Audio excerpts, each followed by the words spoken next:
नमस्कार, मेरा नाम है आसिफ असरार और आज हम रिकॉर्ड कर रहे हैं एक इंटरव्यू। बहुत ज़्यादा ताम-झाम ना करते हुए उनका इंट्रोडक्शन करा देते हैं, यानी हमारे जो गेस्ट हैं उनका तारुफ आपसे।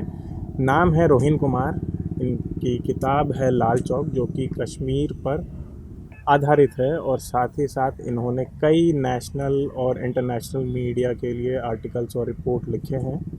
तो चलिए अब सीधा आपको उनसे मिलाते हैं। शुक्रिया आसिफ। हम लोग 1.5 घंटे से ये सेटअप कर रहे हैं और आसिफ कह रहा है कि कोई तामझाम नहीं है, तो सबसे पहला शूट इस इंटरव्यू का नहीं, और ये सिर्फ मेरे इंट्रो के लिए था। अच्छा। मुझे इंट्रो बहुत अच्छा, बहुत लच्छेदार ना देना पड़े, इसलिए मैंने ये सब कहा। इसीलिए मैंने तुम्हारे ऑडियंस के लिए क्लैरिफाई कर दिया तो कि खैर, तामझाम नहीं बोलते हुए इतना तामझाम हुआ है। क्योंकि बात करने को इतना कुछ है ना इनसे।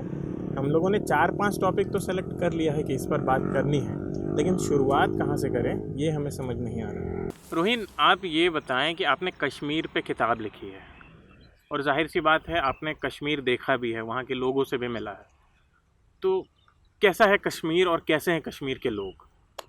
मैं सबको ये कहता हूँ कि भाई मैंने भगवान नहीं देखा, मैंने कश्मीरियों को देखा है।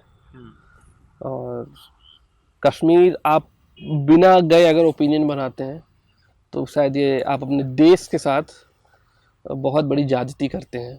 एक बार घूम के आइए कश्मीर, आप जो भी अपने दिमाग में कचरा भर चुके हैं, जो अलग अलग मीडियम से भरा है, वो बदल जाएगा। एक बार ज़रूर विज़िट कीजिए, लोगों से बात कीजिए, उनके मन में आपके लिए कोई नफ़रत नहीं है। आप बिना जाने समझे बहुत सारी नफ़रत भर के बैठे हैं। एक बार विज़िट कीजिए। मैं पहला तो यही बोलता हूँ कि एक विज़िट, उसके बाद फिर पढ़ाई लिखाई, फिर समझिए कश्मीर को। कश्मीर बस यही चाहता है, कश्मीर एक ऐसी जगह हो गई है जहाँ लोग सुना जाना चाहते हैं। उनको चाहिए कि मुझे सुन लो, उसको कोई सुनता ही नहीं है। आप सुनिए उनको, वो बहुत कुछ कहना चाहते हैं।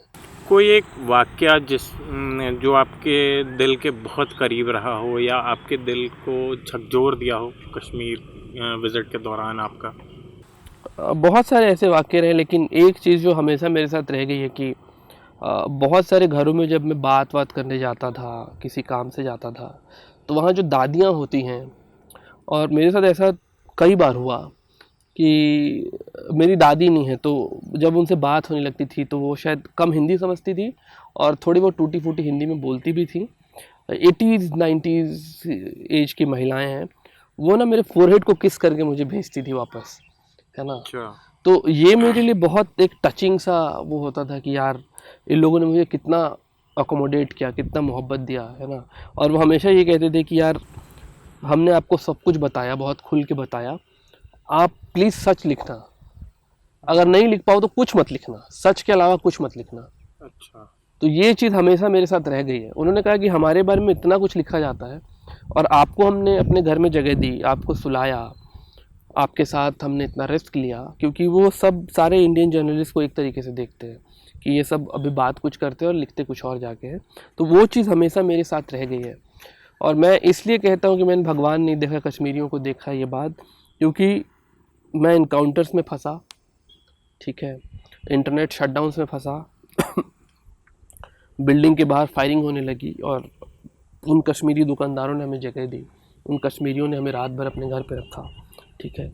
तो मुझे लगता है कि इसीलिए मैं कहता हूँ कि एक बार कश्मीर सबको जाना चाहिए। कश्मीर में रहने वाले जो बच्चे हैं अभी, उनकी ज़िंदगी कैसी है वहाँ पे? बहुत डिफ़िकल्ट है यार, उनका बचपना ना ख़राब हो गया।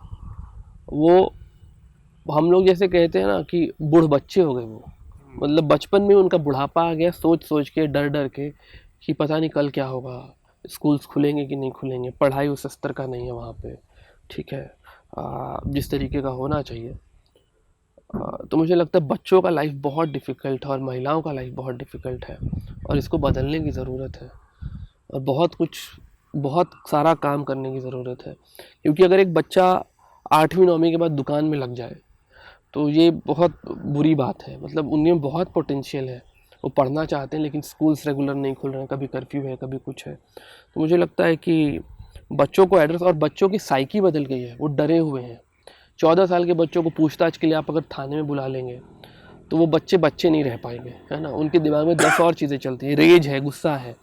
तो बचपन, और आप देखिए कि 90% कश्मीरी, मैं एकदम रफ डाटा बोल रहा हूँ, एंजाइटी में है, अलग अलग तरह के डिप्रेशन में है, मेंटल डिजीज़ बहुत सारा हो गया है। तो मुझे लगता है उससे बचना चाहिए, और बचना भी चाहिए, और एक इस तरीके का इंफ्रास्ट्रक्चर क्रिएट करना चाहिए जहाँ पे बच्चों का बचपना, बच्चे शाम को खुल के खेल नहीं सकते यार फील्ड्स में जाके, है ना। साउथ कश्मीर में तो खेल ही नहीं पाते हैं, और वो वहीं खेल रहे हैं जहाँ आर्मी ने कुछ कुछ फुटबॉल टूर्नामेंट्स, क्रिकेट टूर्नामेंट्स करवाया है।